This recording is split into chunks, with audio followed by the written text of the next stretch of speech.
வணக்கம். Word of the டே. இன்றைக்கி ஒரு குட்டி ஸ்டோரி. ஒரு ஊரில் ஒரு மிகப்பெரிய பணக்காரர். அவர் ஒரு 2 நாய் வளர்த்துட்டு வந்தார். அந்த நாய் எப்படின்னா கொஞ்சம் உயர் ரக நாய், நல்லா காஸ்ட்லியான நாயின்னு வச்சுக்கோங்களேன். அந்த நாயை வளர்த்துட்டு இருந்தார். டெய்லி அந்த நாயை கூப்பிட்டு வாக்கிங் போகிறது இயல்பு. பஜார் வழியாக அப்படி சுற்றிக்கிட்டு வருவார்.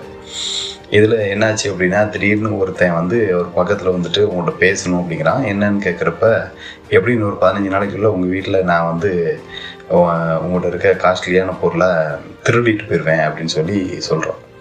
இவருக்கு ஒரே ஆச்சரியம். என்னடா இவ்வளோ பெரிய நாயை வச்சுருக்குறோம், காவலுக்கு இவ்வளோ அசால்ட்டாக சொல்லிட்டு போகிறேனேன்ட்டு கேஷுவலாக விட்டுட்டு, முடிஞ்சால் பார்த்துக்கோ தம்பி அப்படின்ட்டு போயிட்டாப்புல.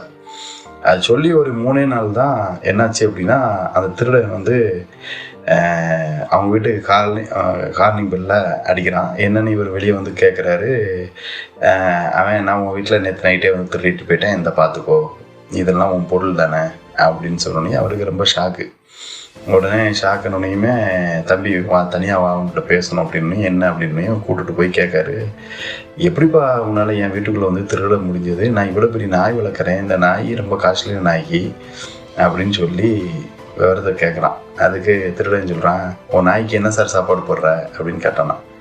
நான் தயிர், முட்டை, அவிச்ச முட்டையெல்லாம் பிணைஞ்சி வச்சுப்பேன், பிடிகிரி இதெல்லாம் போடுவேன், இதுதான் சாப்பிடும் அப்படின்னையும். உன் நாய்க்கு நான் என்ன போட்டேன் தெரியுமா சார்?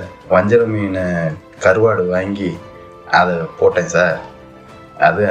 அதை சாப்பிட்டுருச்சு. சாப்பிட்டோன்னே என்னை அதை உள்ளே விட்டுருச்சு.